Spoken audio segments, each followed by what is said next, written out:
Welcome back to the Cave Confessions. My name is Brian, this is Andrew. I'm gonna ask hard questions while we do a hard workout. Let's while I'm go! panting and dying on the floor. Yes.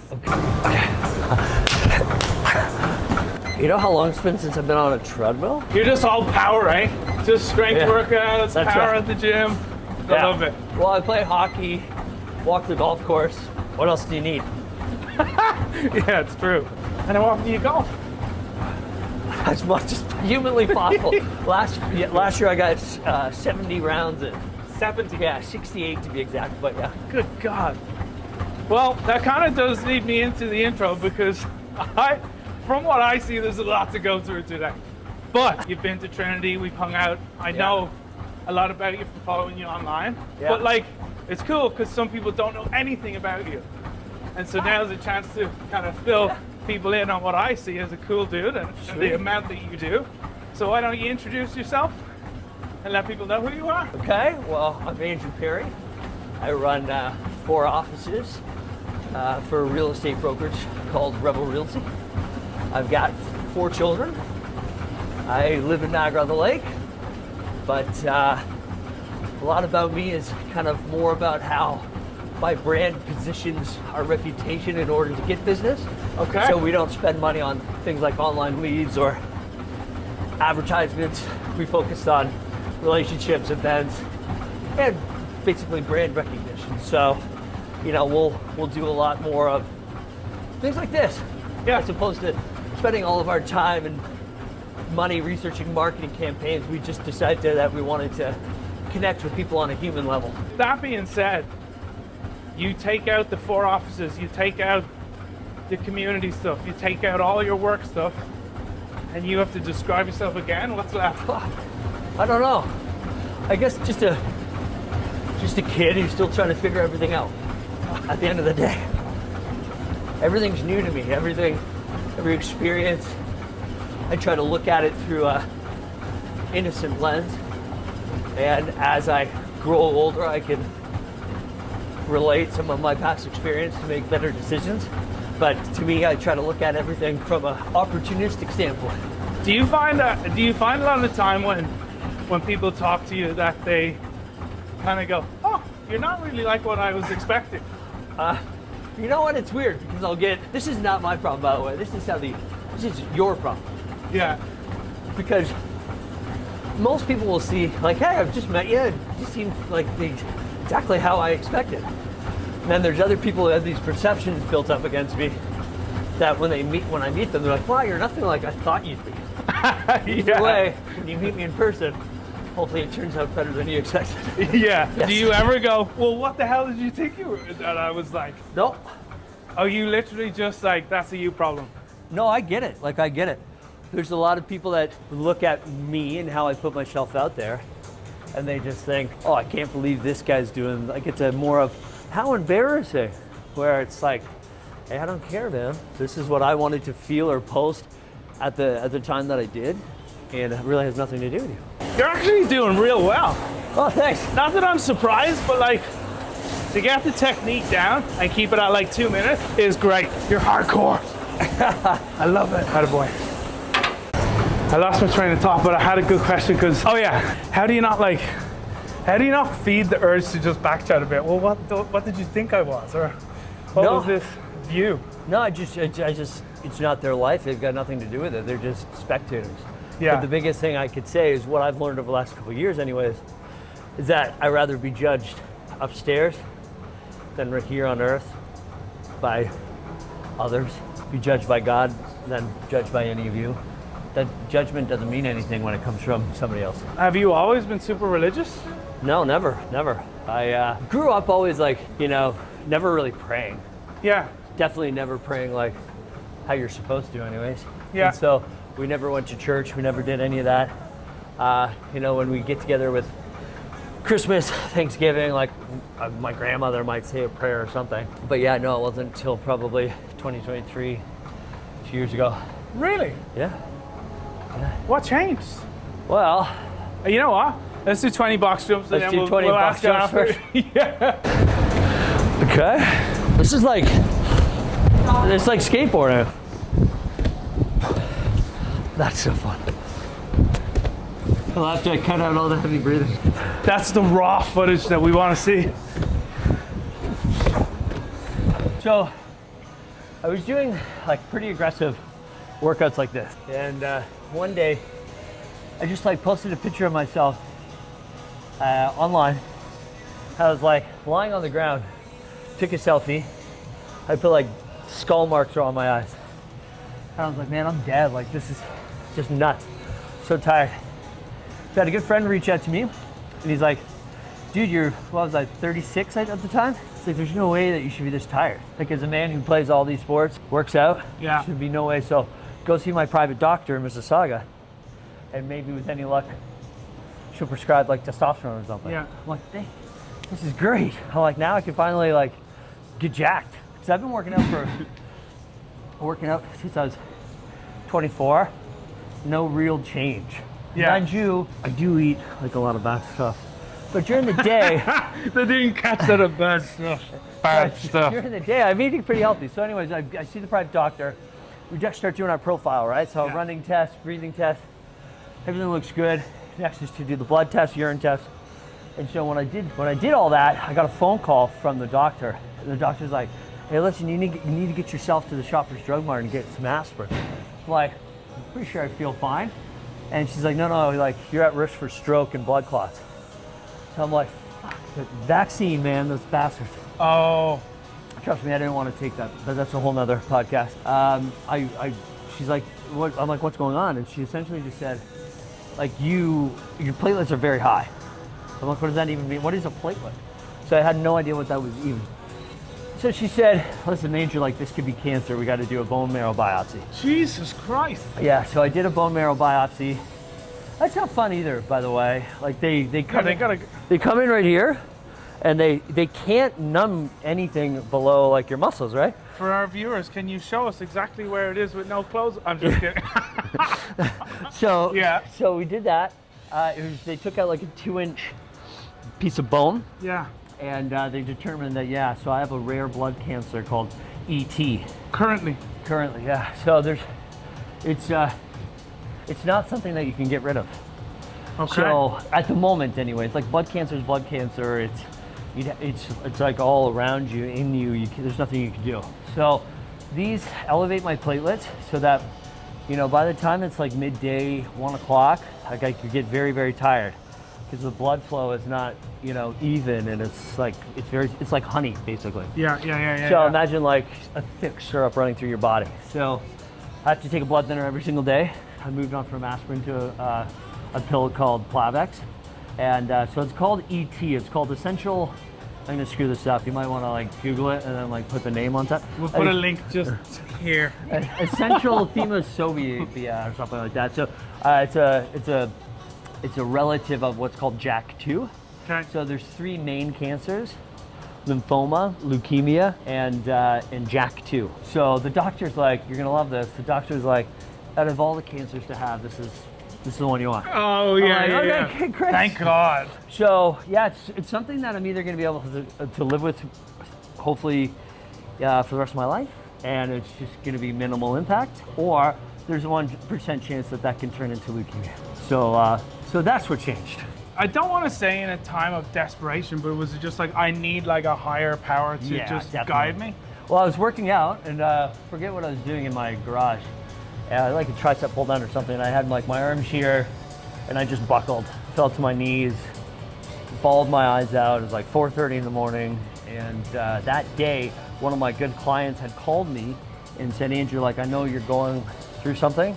I need you to, explain in detail what it is that's going on. So I never understood that, because you think on Facebook everybody's like thoughts, prayers, all these things. Right? You're like, just thinking, hey, does anybody even actually pray? And then so I went to bed that night, and I went through this crazy spiritual dream. For your viewers out there, young guys, plug your ears, but I had excreted myself in the dream. Not in real life. I woke up and I was clean bed, but I just felt that weight kind of off me now and onto Jesus. So that's kind of what happened. So when you get people like that are saying like, oh, he's into God now, or hey, he's fake, or he's misrepresenting his self and how he actually feels, honestly, they can go, you know what? Because they don't know what it's like to be threatened with something that is so serious. Yeah. And I knew that I couldn't do it alone, so I had to get someone, and that someone was Jesus. So my life has never been now more confusing, now more, I wouldn't say the word difficult, because there's some trials and tribulations that I've gone through since becoming Christian that I never even thought would have been a thing. And as I've started to learn more about religion and the Bible, is that's what Jesus says. He says once you come to Christ, you will experience more harder of a time. But the good thing about it is that you don't have to deal with it all yourself. Yeah. He takes that pain and anxiousness away from you. Well, I wish I could take the pain of the next set away from you, but let's get into it. When this all happened and you changed religious views, like you really looked for a higher power, the way you look at parenting had to change drastically as well. The way you look at everything, because before, I still sin. I sin every day. Probably sinned a dozen times on my way over here. But the thing about sin now, and that goes from everything from parenting the wrong way to drinking to partying to do anything, is that you notice it more. Yeah.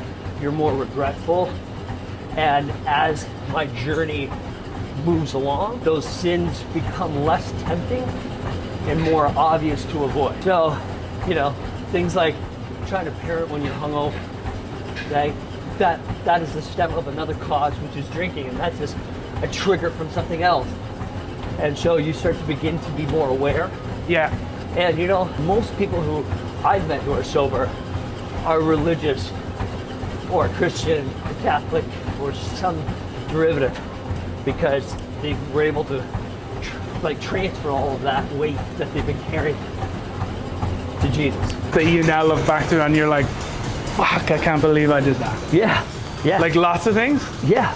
Almost everything about me was some shape or form regretful. But without those, I wouldn't be who I am today.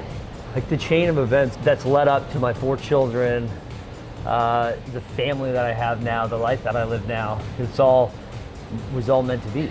So I had to go through all of those things to even be where I am today, but also to be able to feel and recognize where I am today and where I need to go to the future. Because if I didn't, I'd just be caught up in that same trap.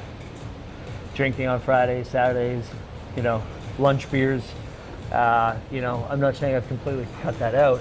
I certainly haven't, but I'm just more aware and conscious of the fact that doing that too much, it can really affect everybody around me. It's not just how I feel in the next morning, it's the others around me that notice and, want to be a part of my life, but in a positive way. What age are the kids? 10, 6, 5, and 1. Would you say your kids have noticed a change from 2023 to now? Well, yeah, that's, I would say so. I hope so. But they also don't, we're trying to also shield them from exactly what's happening. Yeah. So Yeah. until we know, because we've had multiple different doctors give us multiple different stories. And now it's apparent that the extraction that they took wasn't like 100% definitive. They can say with certain what they think is there and what is most likely there, but they haven't been able to really, because at first they thought I had polycythemia vera, but that affects other things like white blood cells, and none of that affects me right now. Mm-hmm. So until we have everything sorted out, I just don't feel like there's a point on getting them all worked up and worried. Yeah, for sure. I 100% agree with that. I gotta get you to bring me back to Andrew at like 18 years old after this ski. I have to know. Everybody needs to know. From that 18-year-old kid, like, how did it come to the Andrew today? Well, honestly, sales saved me in my mid-20s. I was in the music industry from like 14 till 24, and then around there. I was always in the band. We were playing tours. I actually left university to go on a tour, and had a lot of fun. We had some serious prospects lined up, then it just all went away. We were offered to go record in Ohio, I think, with Interscope Records. And our drummer couldn't make it because he was going to university at the time. And he was the best drummer, still is. And we decided to just move on. And so that led me to my solo career, which was rough. So I was in Toronto Your every solo other... music career?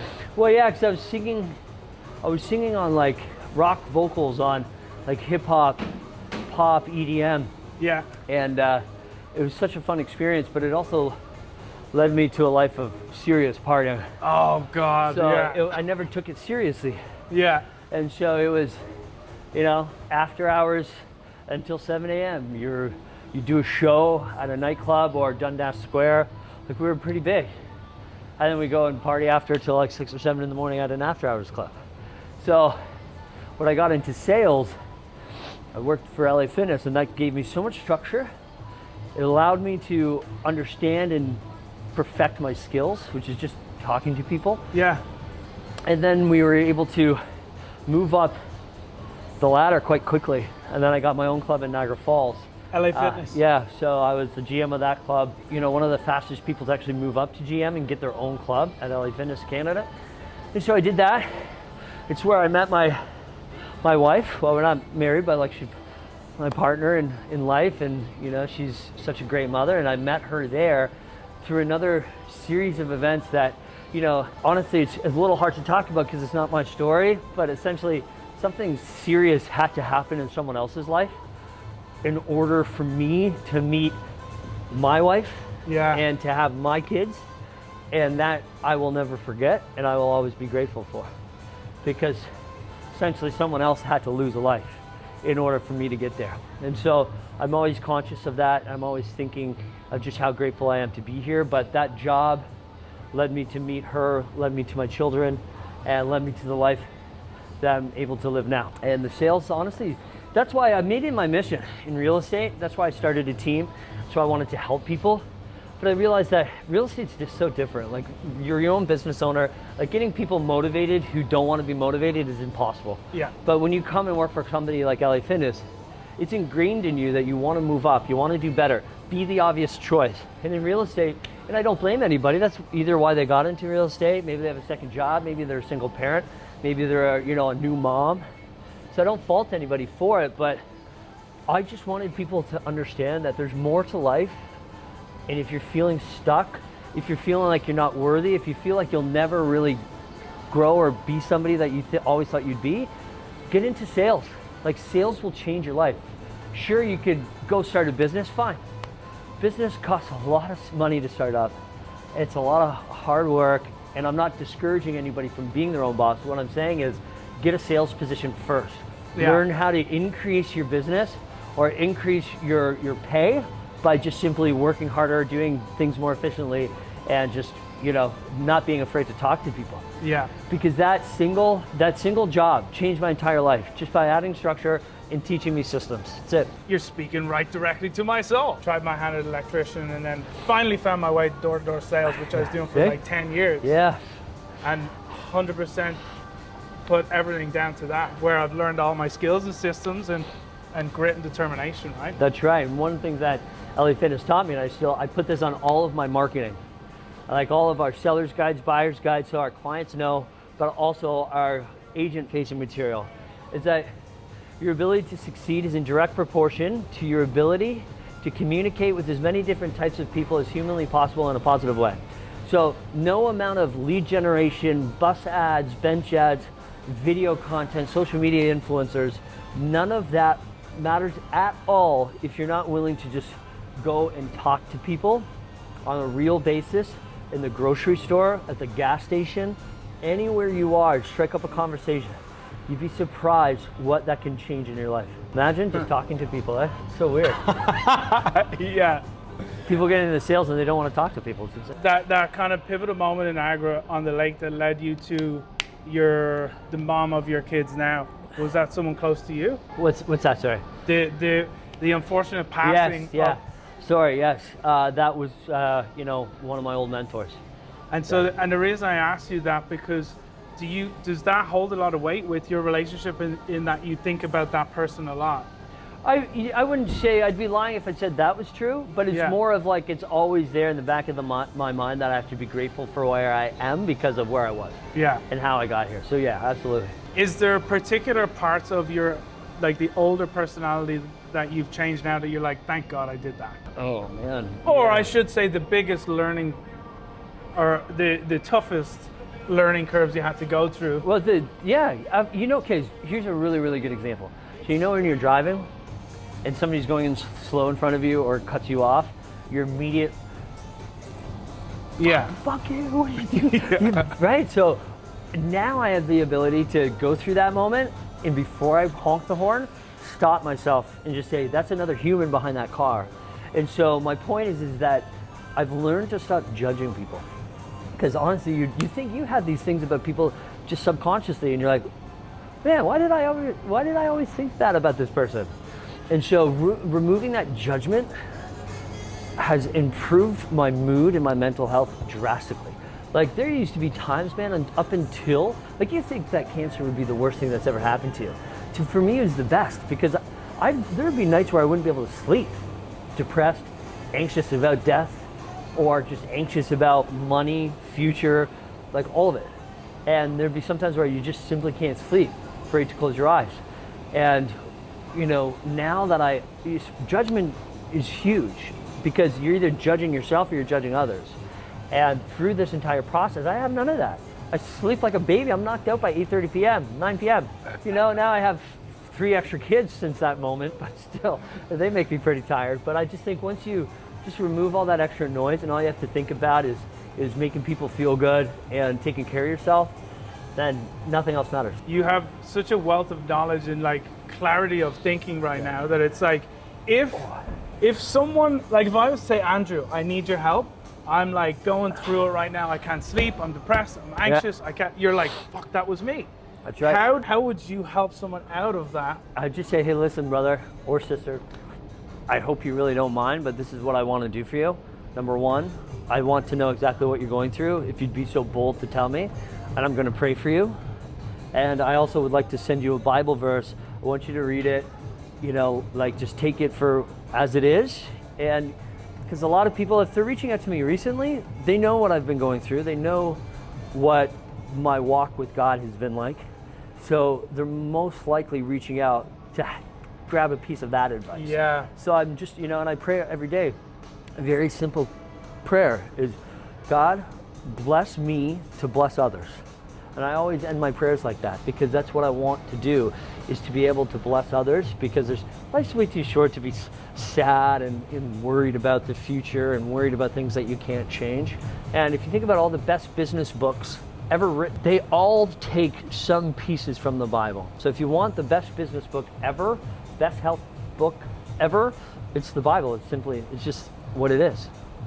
It's not fantasy stories, it's real life advice given over thousands of generations. I'll just tell you what's in my mind, and then you can kind of answer it from there.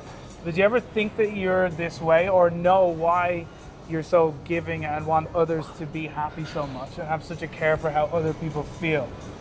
Like the root of that, where does that come from? Well, because I know the pain of lying up in bed all night. I know the pain of having anxiety attacks. Like I used to have to pull over on the side of the road and just take breaths and sometimes call old friends. You know, call an old friend and be like, oh wow, I haven't heard from you in a long time. Like, I just needed to hear your voice. But you know, so I've done that, and it's a rough go, because you're always like constantly feeling this degree of unworthiness. And you know, all the things I had accomplished in my life up to that point, like I'm on A&E, Lakefront Luxury, 3 seasons. Got a new show coming out. I was in the music industry. I have 4 wonderful kids. I've got a family. I live in the best town in all of Canada. And yet I was still feeling those high anxious moments, depression and everything. And now it's all, I'm just not saying it's one away, but it's all manageable. Leading up to before I even knew about what I had, before the cancer, before everything, I spent 200 days straight. You might even remember this. I don't know if you were following me by then, but I did 200 days straight of writing an email to my team at 4:30 in the morning, and I then transferred a majority of it to LinkedIn. And it all started because I was giving gratitude. It wasn't to God or anybody yet. I was just thankful and putting my appreciation out there. And I knew that the success we were having was not directly related to me, or even my team for that matter. And so that's what changed things for me. A couple years later, I find out about this, and then my life changed. So just, it all started by being appreciative for what you have, and you know, being grateful for what you don't have means that it's probably not supposed to be in your life in the first place. So just being aware of that, I think, is the biggest game changer ever. My biggest misconception is like, I would drive by churches all the time. And I'm like, today's the day. Today's the day I'm going to pull in and talk to somebody. Never did. And then this is God's way of like forcing me to. But I always just said, I don't know, like I was always just grateful, and I just really never understood why. And because I never understood the purpose of life, I still don't. But I always looked at others who are Christian or religious, and I just said, you know, I'm too afraid to talk to them because I thought they would judge me. And then very, very quickly when you start going to church, you realize that people are not there to judge you at all. Yeah. They are all going through their own shit. They are all sinners. They are all once where you were. And even the people that were, you know, brought up religious from the very beginning, they don't have any judgment towards you at all. They're just thankful that they finally get a chance to be with you. And so that was my biggest misconception, is that, you know, and I feel like other people feel that about me. They're like, wait a minute, I saw you at lunch and you were drinking Estella at the Sand Trap, which is my favorite pub, shout out to them. I saw you swear over here. Oh, you know, this, like, yeah, that's my walk. That's just my challenge. These are things that I'm trying to overcome. But you don't just become Christian and all of a sudden you're like this Perfect specimen. Jesus-like perfect specimen. Nobody can ever be that way. Jesus was the only person who lived without sin. So for me, it's like, wow, okay, so what is the point then? The point is to be more aware of all of these temptations that you go through. Lust, sobriety, anxiousness, judgment, envy, all of these things that take away from your mental health. And they're also they're all forms of judgment that, you know, you're judging God's child now without them being able to defend themselves. You know, it's different in a fight. You can just start defending yourself. That's different. But when you're judging, gossiping, or talking about people that you don't really understand what they're going through, you're judging them without them being able to defend themselves. Yeah. And so that's what I just would love people to know, is that when you see somebody working on changing their life, you don't have to be happy for them. You don't have to praise them, but make that internal reflection on yourself and just say, hey, listen, because most of the judgment comes because they wish they could be doing the same thing, changing their life. And so before you get judgmental about it, just look inside and like have yourself understand what that change might look like for you. That was the biggest thing for me, is understanding, like, because I was always thinking about, like, should I do this, should I not? What are people going to think about me? Like, they know about my past. They know I had a troubled upbringing. You know, they know I was one sentence away from spending a shit ton of time in jail. And, you know, when I got off from that court case, that was just, you know, it was a blessing in my life. Slowly started to take shape. But you never know what somebody else is going through, I guess is what I'm trying to say. Do you often think back to nearly being sentenced in prison and find it hard to forgive yourself for that? No, not at all. Not at all. I did before, but like I said, I was always very aware that everything that had happened in my past always leads me to my next point. Yeah. And I'm a true believer that if you go through your life never experiencing these trials and tribulations, something is going to blow up in your life and you're not going to know how to deal with it. And you're not going to be able to understand that, hey, this had to happen. Whether it was my fault or not, things happen in your life that you just simply can't control. And it's all about how you act and what you do after that point, and less of why it happened or when it happened or how it happened. Finally, we've just been going. It's hard to stop when it's a good conversation. But again, it's nice to be able to kind of have these conversations with you and just kind of pick at your advice and stuff. And so, like, for somebody that just feels like they wouldn't be able to talk to you randomly on a street, or now has your attention, it's like, what would be your biggest advice on business-wise and lifestyle? Honestly, the best thing is to wake up early, get out there, even go for a run or a walk outside, just do something, and, you know, write down your appreciation for everything you have. It's just that simple. Start there, then add some Bible study, then add your high intensity workouts and just, you know, get moving as early as possible in the day, because it just, I don't know, that was probably the biggest noticeable change that kicked off my journey, was waking up early and getting to the gym. Just simply was. And on a business front? Well, the business is the same. Right? You can't get your head right if you're waking up and you're like, oh, I just woke up, grab your coffee and get to the office. Your head's never going to be where it needs to be. Well, yeah, I mean, I appreciate everything that you put out there. I from someone that also puts a lot out there, I know that it's at times not the easiest thing to do, to be so vulnerable and open about what you're going through and what you're posting out there. Yeah. And so, like, from someone that just appreciates what you're doing. I think you're doing a great job, man. Thanks, I'm man. I proud of you, appreciate it. and I really am thankful that you took your time out to come and go on the Cave Confessions today. And That's right. spew your guts about all the nitty gritty stuff Andrew's going through. So That's right, buddy. I appreciate you, brother. Love you to bits. Love you too, and man. thank you a lot. Yeah, thanks for